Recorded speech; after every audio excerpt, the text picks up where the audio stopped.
नमस्कार। आप सभी दर्शकों को दीपावली की हार्दिक शुभकामनाएं। दीपावली यानी असंख्य दीपों की रोशनी, दीपावली यानी सुख समृद्धि का आगमन। दीपावली की बात होते ही मन उत्साह उमंग से भर जाता है। जब घर परिवार समाज की सुख समृद्धि की बात आती है तो घर की लक्ष्मी यानी नारी की महत्व खुद ही रेखांकित हो जाती है। उनकी सहभागिता बिना दीपावली जैसे पर्व की रौनक असंभव है। चाहे घर की साफ़ सफाई की बात हो या विधि विधान से पूजा की बात हो, रंगोली की बात हो या पुए पकवान की बात हो, वो उत्साह उमंग से जुड़ जाती हैं सभी कार्यों में। आज हम दीपावली जो 5 दिवसीय त्यौहार है उसकी महत्ता के बारे में जानेंगे। हर दिन का एक विधान है, क्या पूजा कैसे करते हैं, कौन सी कथाएं हैं, क्या महत्वता है, सबके बारे में आज जानेंगे। और हमने आज स्टूडियो में आमंत्रित किया है प्रोफेसर नीलिमा जी को। ये डीन है सरला बिरला यूनिवर्सिटी में, और प्रोफेसर सरस्वती जी को, ये एक्स डीन है रांची यूनिवर्सिटी। आपका बहुत बहुत स्वागत है इस कार्यक्रम में। सरस्वती जी, दीपावली की बात आते ही मन उत्साह उमंग से बढ़ जाता है, तो सबसे पहले आप हमारे दर्शकों को बताइए कि दीपावली हम क्यों मनाते हैं। ये जो 5 दिवसीय जो त्यौहार है इसकी क्या विधान है, क्या कथा है, इसके बारे में आप बताइए। दीपावली, जैसा कि आपने कहा कि 5 दिवसीय त्यौहार है। इन 5 दिवसीय त्यौहार में हम अलग अलग दिन में अलग अलग पूजा विधान से करते रहते हैं। सर्वप्रथम हम कार्तिक मास के कृष्ण पक्ष की त्रयोदशी तिथि को धनतेरस की पूजा करते हैं। ऐसी मान्यता है कि जब समुद्र मंथन हो रहा था तो भगवान धन्वंतरी अमृत कलश लेकर बाहर आए, और यह अमृत कलश सुख समृद्धि और आयुर्वेद से संपन्न कलश था।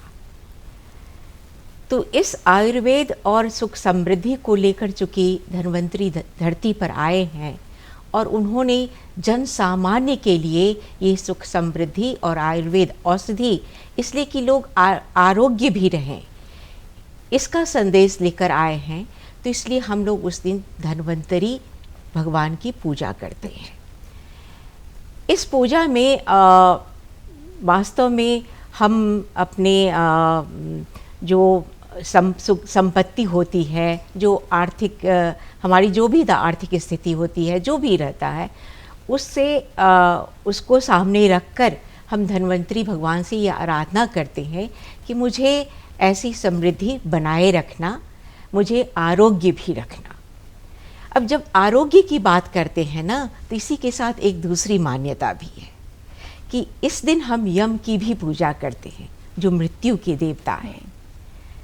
कहा जाता है कि एक बार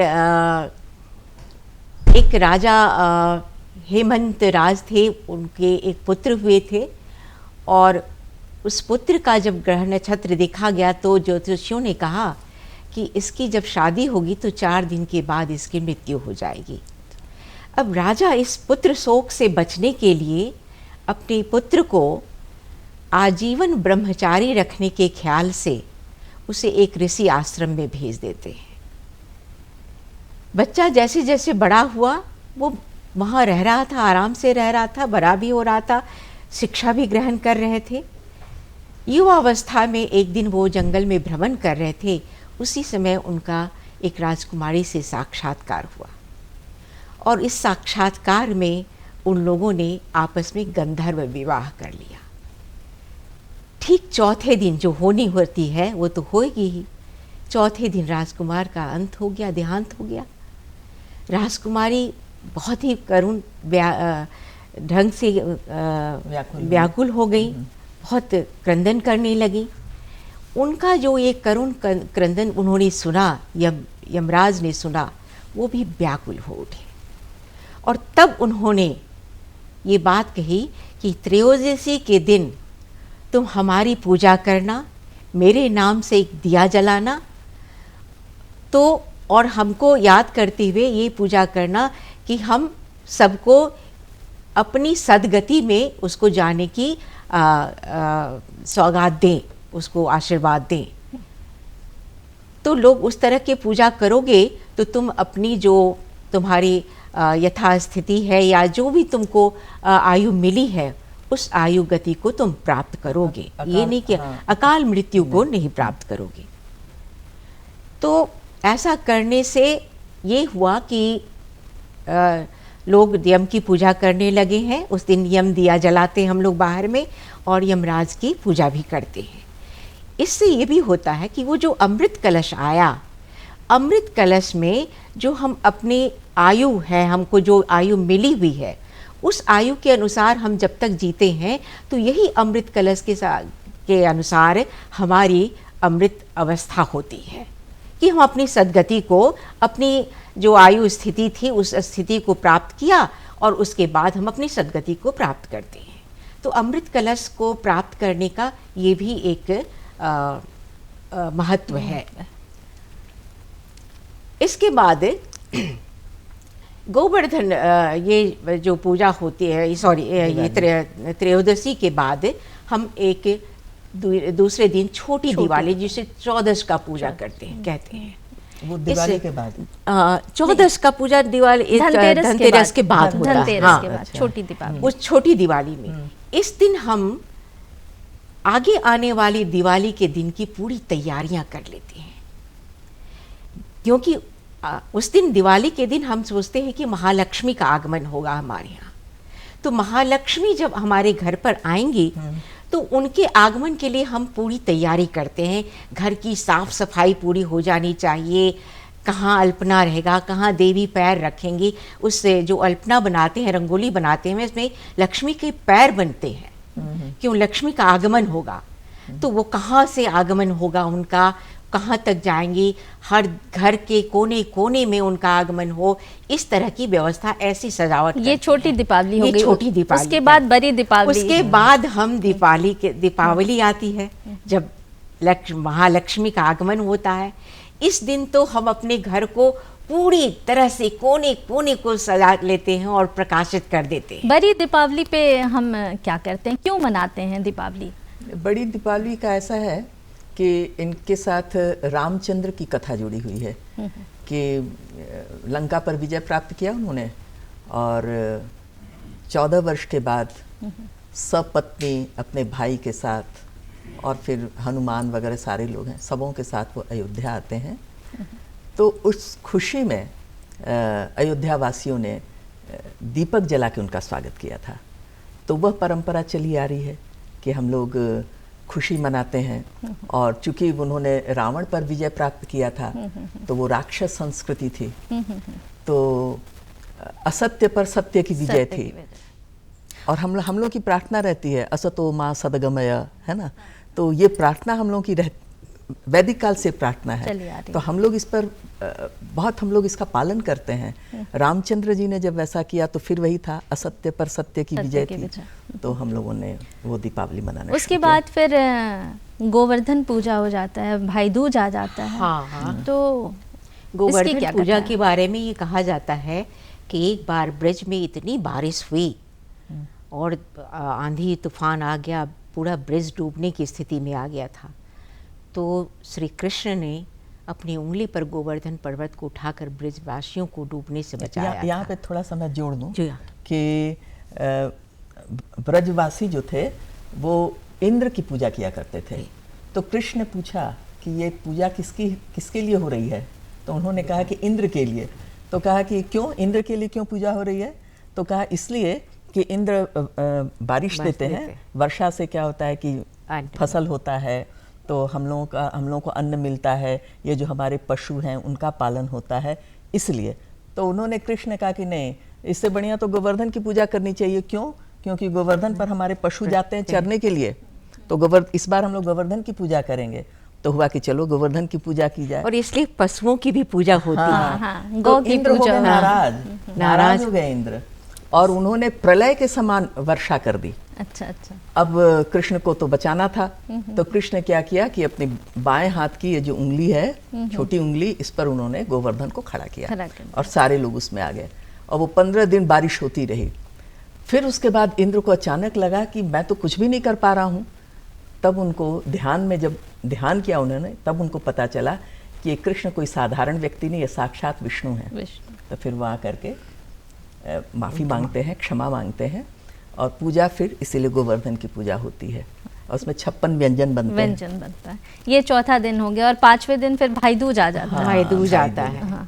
भाई दूज आता है जिसमें बहनें अपनी भाई की लंबी आयु की कामना करती हैं। हम लोग में जैसे हम कहीं पर क्या कहते हैं, वो बजरी कूटने की बात होती है, कहीं तिलक लगाने की बात होती है। उसमें भी बहुत सी कहानियां भी हैं। बहुत से हम लोग जैसे करते, जब भी पूजा करते भाई को तिलक लगाते हैं तो इस कामना से कि जब तक गंगा जमुना की धार चले तब तक मेरे भाई की आयु बनी रहे। और बजरी जो काम ही कूटते हैं करते हैं। उसकी भी कोई कहानी है कि क्यों कूट रहे हैं, अपने भाई के दुश्मन को कूट रहे हैं। हाँ, उसको दुश्मन को कूटते हैं। तो इसलिए भाई के लंबी आयु की कामना के साथ उस दिन भाई को 56 भोग का लगाकर उसको खाना खिलाते हैं। बहनें अपने हाथ से बनाती हैं खाना और भाई को खाना खिलाती हैं। भाई भी उपहार स्वरूप उसको कुछ देता है। तो जिस तरह से राखी तो बाद में आया ना, ये तो हो गई 5 दिवसीय जो पूजा है। शुरू होता है धनतेरस से। तो मैं आपसे जानना चाहूँगी कि धनतेरस के दिन लोग पीतल का बर्तन खास करके और जेवर बहुत खरीदते हैं, तो इसके पीछे क्या मान्यता है? और जो महिलाएं जो हैं वो इतनी सी खरीदारी जो होती है, काफ़ी खरीदारी होती है, तो वो अपना बजट कैसे तय करें, इतनी खरीदारियों के लिए खुद को कैसे व्यवस्थित करें? हाँ, जैसा कि मैडम ने बताया अभी कि धनवंतरी आए तो उनके हाथ में 4 हाथ था। एक हाथ में कलश, अमृत कलश, एक हाथ में औषधि, और एक हाथ में शंख, और एक हाथ में आयुर्वेद का ग्रंथ। तो वो जो कलश जो है वह आ गया पात्र खरीदने के काम में।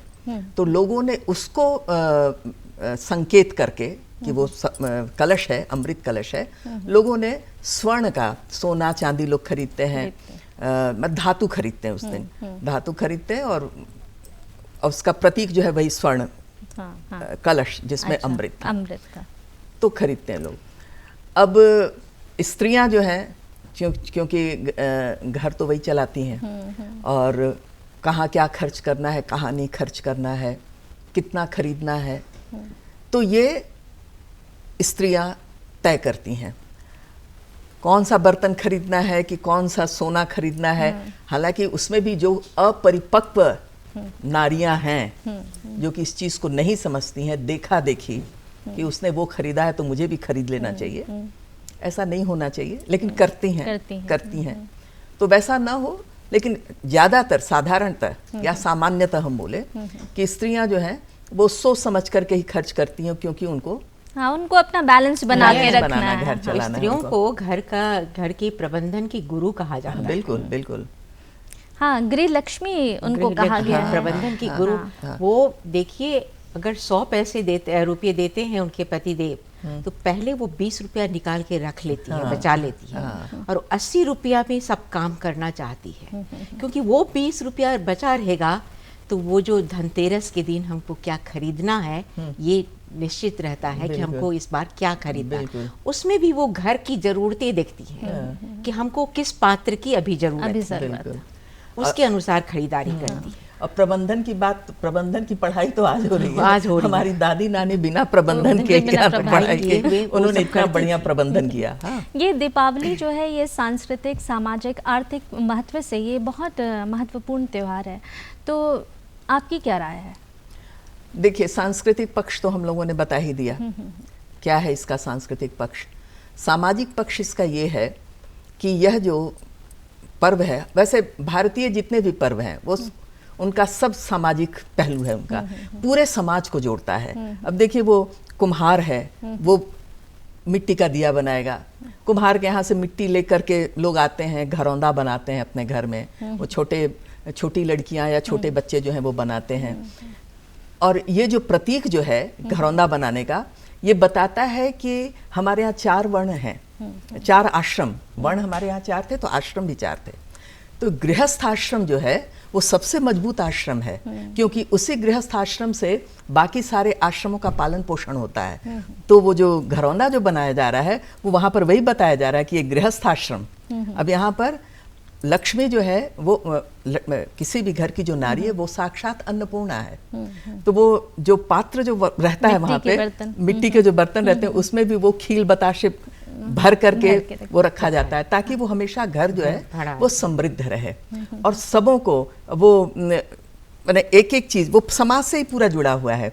उसका सामाजिक, अब आप खरीदिएगा तो वो जो जब आप खरीद रहे हैं तो उसकी आर्थिक संपन्नता भी हो रही है।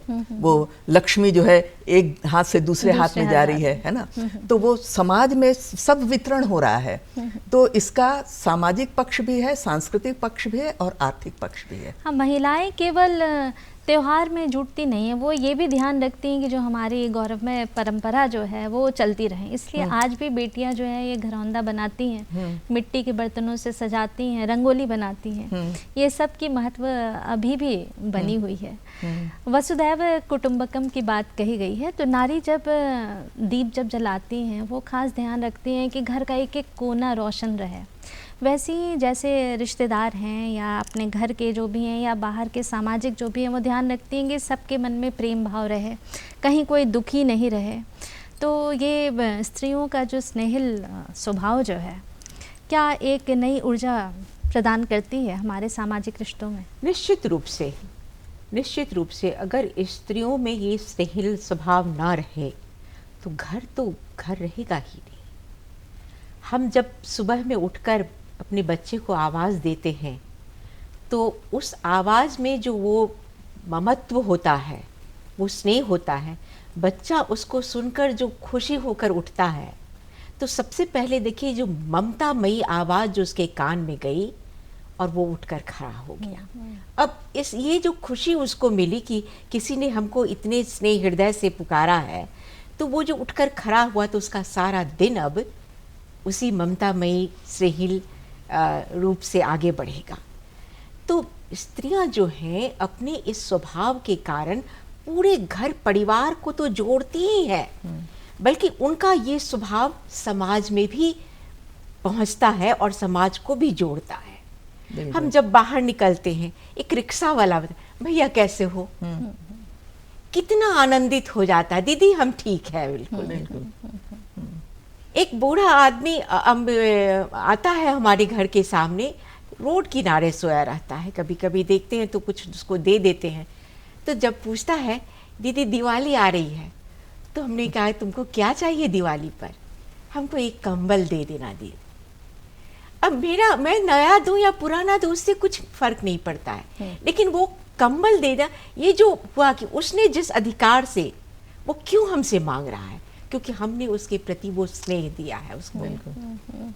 अगर वो जुड़ाव ना हो तो हमसे वो नहीं मांगेगा, हमसे नहीं कहेगा अपनी बातें। सही बात है। और आपने जो वसुधैव कुटुंबकम की जो बात जो कही आपने, मैडम ने बहुत अच्छी तरह से उसको बताया कि बेस वही है कि हम कितना स्नेह करते हैं, समझते हैं ना। और ये स्नेह आता कहाँ से है? ऐसे तो हमारे वेद में, उपनिषद में, पुराण में बहुत सारी बातें कही गई हैं। वहीं से मैं एक सूत्र पकड़ रही हूँ। मैडम भी चूंकि फिलॉसफी की हैं इसलिए ये भी इस चीज़ को खूब बढ़िया से जान रही हैं कि तत्त्वम असि हम लोग बोलते हैं कि तुम वही हो, मतलब वो जो एनर्जी है वह तुम हो। अहम ब्रह्मास्मि, मैं भी वही हूँ। अब ये जो भाव आ जाता है कि तुम भी वही हो, मैं भी वही हूँ, तो हम लोग तो सब एक ही हो गए। किससे दूरी बनाएं और किससे अपनापन बना के रखें सबके साथ। अब ये भाव, ये देखिए, ये स्त्री जो है, उपनिषद उसने पढ़ा है कि नहीं मालूम, वेद उसने पढ़ा है कि नहीं मालूम, लेकिन वो प्रकृति ने उसको दिया है, वो इस चीज को समझती है। और ये जो भावना जो है, ये जो भाव जो है, ये जब विस्तृत होता है और विस्तृत होते होते अंतर्राष्ट्रीय स्तर पर चला जाता है, तो फिर पूरी वसुधा ही हमारा कुटुंब हो गया। सही बात। और हम सबके बारे में सोचने लगते हैं कि किसी के साथ बुरा ना हो। हमारे यहाँ तो वो प्रार्थना ही है, सर्वे भवन्तु सुखिना, सर्वे सन्तु निरामयाः, सर्वे भद्राणि पश्यन्तु, माँ कश्चित् दुःख भाग् भवेत्। ये प्रार्थना हमारे यहाँ की है। सही। ये तो वसुधैव कुटुंबकम का आधार है। हम ये प्रार्थना करते हैं, जबकि किसी भी साहित्य में, माने विदेशी साहित्य में, अपने देश के साहित्य में तो मिलेगा, यही भाव मिलेगा, कहीं इस तरह की प्रार्थना नहीं है। नारी का तो स्वभाव ही है कि वो हर एक कार्य में बिल्कुल उत्साह उमंग से जुट जाती है, लेकिन जब ये त्योहारों का जब मौसम आता है तो अक्सर देखा जाता है कि नारी जो है वो या तो किचन में है या घर के साफ़ सफाई में है, तो पूरा त्यौहार उनका कैसे निकल जाता है। कई बार मतलब वो इतनी थक जाती हैं, तो ऐसा क्यों है कि सारी जिम्मेदारी जो है सिर्फ नारी पर ही आए क्या, और घर के और लोगों को भी उसमें सहभागी हाँ बिल्कुल देना उनको भी हाँ, चाहिए ना। नहीं बिल्कुल आपने ये बात सही कही, लेकिन कोई भी पर्व त्योहार हो, सच पूछिए तो पति पत्नी दोनों मिलके मनाते हैं। एक अपना बाहर का पक्ष संभाल लेता है और एक अपना भीतर का पक्ष संभाल लेती है। तो वो ठीक है, वो भोजन बना रही है। स्त्रियों में एक क्या बोलेंगे, सौंदर्य शास्त्र का ज्ञान अपने आप उनमें रहता है। हाँ बिल्कुल। तो इसलिए उनको पता है कि मुझे कहाँ सजाना है, मुझे क्या करना है, मुझे क्या बनाना है, कैसे देना है। पुरुष उसमें सहयोग करते हैं। मैं ये बिल्कुल इससे मैं बिल्कुल इनकार करूंगी कि पुरुष सहयोग नहीं करते। बल्कि मैं तो कहती हूँ कि इसमें बच्चे भी इन्वॉल्व होते हैं। और जो जैसे आप लोग वर्किंग लेडीज़ हैं, तो आप लोग के साथ और भी होता है कि समय सीमित होती है, तो ऐसे कैसे अपना काम को निर्धारित करें कि अपना स्वास्थ्य का भी ध्यान रखें और त्यौहार भी हंसी खुशी अच्छे से हो। देखिए, मन में जब उमंग होती है ना, तो वो उमंग इतनी ताकत देती है कि अपने आप सारा चीज़ व्यवस्थित हो जाता है, मैनेज हो जाता है। हमको क्या बनाना है, कब बनाना है, क्या सजाना है, कैसे सजाना है, ये सब हम लोग मैनेज कर ले। एक बार पूरा परिवार बैठ जाते हैं, सबके काम का बंटवारा हो जाता है। हाँ। एक और ख़ास बात, अभी दीपावली है तो ये पटाखे जब हम जलाते हैं तो कौन सी मतलब किन किन बातों का ख्याल रखें और हमारा पर्यावरण कैसे उसको संजोया जाए, दूषित ना हो, कैसे ख्याल रखें उसका? अब ये है कि आजकल तो इतने सारे पटाखे आ गए। हम लोगों के समय में इतने सारे पटाखे थे नहीं। हम लोग फुलझड़ी और वो अनार, यही सब, और क्या रस्सी वाला एक होता था, वही सब हम लोग जला करके खुश हो जाते थे। आजकल तो इतने सारे पटाखे आ गए हैं। तो मुझे लगता है कि ये जो पटाखे जो हैं, पटाखों से ज़्यादा अच्छा है कि वो फुलझड़ी वगैरह जलाई जाए। और जब इस तरह का काम जब हो रहा हो घर में, तो बड़े बुजुर्ग जरूर बैठें साथ में, बच्चे हैं या जो भी हैं, तो वो ये दिखलाएं कि सारे बच्चों ने कॉटन कपड़ा, सूती कपड़ा पहन रखा हो, खूब फैला फैला वाला कपड़ा न पहन रखा हो, इसका ध्यान रखें। फिर पटाखा जब छोड़ा जा रहा है तो उस समय ये भी देखें कि भाई पानी वानी की व्यवस्था है कि नहीं आसपास में, है ना, वो भी करके रख के देखें। शहद रखें घर में, जला तो जल्दी से शहद लगा दिया या पानी से उसको धोया। तो ये सब कुछ सावधानियां रखनी पड़ेंगी।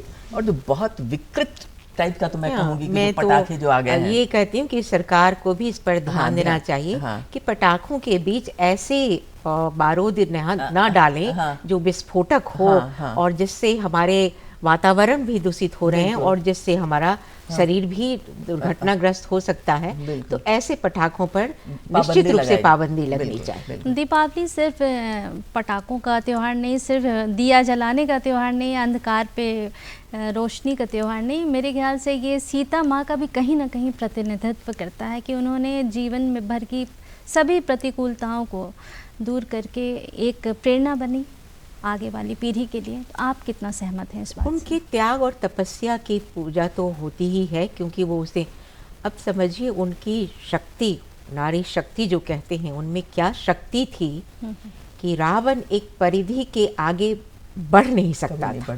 वो पैर रखता था तो आग लग जाती थी, जल जाता। तो ये उनकी पवित्रता की शक्ति थी, उनकी तपस्या की शक्ति थी।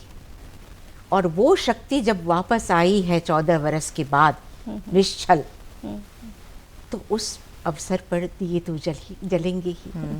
हमारे प्रधानमंत्री ने भी नारी से खरीदारी पर बहुत बल दिया है। तो क्या हम ऐसा करके नारी सशक्तिकरण को अगले पड़ाव पे ले जाने में सफल होंगे? देखिए, नारी तो हमेशा से सशक्त रही है, उसमें कुछ ये नहीं है, शक्ति का रूप ही है नारी। लेकिन हाँ, ये ठीक है कि उसकी आर्थिक स्थिति, आर्थिक रूप से भी वो मजबूत बने। इसलिए प्रधानमंत्री ने कहा कि नारियों से ही खरीदारी की जाए। अब ये जितनी जो हमारे झारखंड को ही ले लीजिए, हमारी इतनी आदिवासी महिलाएं या आदिवासी जो नहीं हैं वैसी महिलाएं भी, वो उन सब छोटे छोटे कुटीर उद्योग, लघु उद्योग से जुड़ी हुई हैं। और वो लोग अगर बना रही हैं, दिया बना रही हैं, मोमबत्ती बना रही हैं, तरह तरह का झालर बना रही हैं, जो भी सजावट की चीज़ें हैं, तो क्यों ना हम उनके साथ क्यों ना खरीदारी करें। और बड़ी बड़ी दुकानों से तो हमेशा खरीदारी होती है, लेकिन त्योहार के समय में क्यों ना हम लोग उधर रुख करें।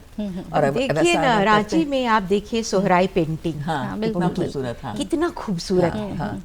तो दीपावली पर आप क्या संदेश देना चाहेंगी हमारे दर्शकों को? सरस्वती जी, आप पहले अपना संदेश। मैं यही कहना चाहती हूँ कि दीपावली हर्षोल्लास का पर्व है, और ये हर्षोल्लास सिर्फ अपने तक सीमित न रखें, समाज के प्रत्येक व्यक्ति हर्षोल्लास से भरे रहें, इस भावना के साथ दीपावली मनाएं।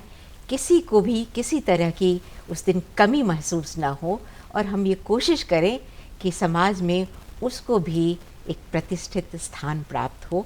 ऐसे अगर ये भावना हमारी रहेगी तो सचमुच में हम दीपावली के प्रकाशोत्सव का महत्व कायम कर सकेंगे। दीप जब हम जलाएं तो केवल दीप ना जलाएं, बल्कि अपने आप को भी प्रज्वलित मन से, आत्मा से प्रज्वलित करें, और यह प्रकाश सब जगह फैलना चाहिए।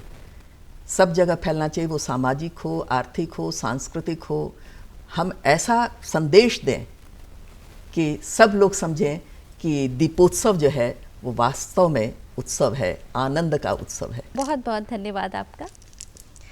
दर्शकों, यूँ तो दिवाली पर हम गिफ्ट्स देते हैं, मिठाई बांटते हैं, लेकिन क्यों ना इस दिवाली कुछ ऐसा करें कि उन घरों को रोशन करें जिन घरों में दीपावली के दिन भी अंधेरा है। आप अपने घरों की लक्ष्मियों का भी आदर करें, आदर भाव से सम्मान करें। जिस घर में लक्ष्मी की सम्मान होती है, उस घर में धन धान्य हमेशा भरा रहता है। यत्र नार्यस्तु पूज्यन्ते रमन्ते तत्र देवता। आप सभी की दिवाली मंगलमय हो। नमस्कार।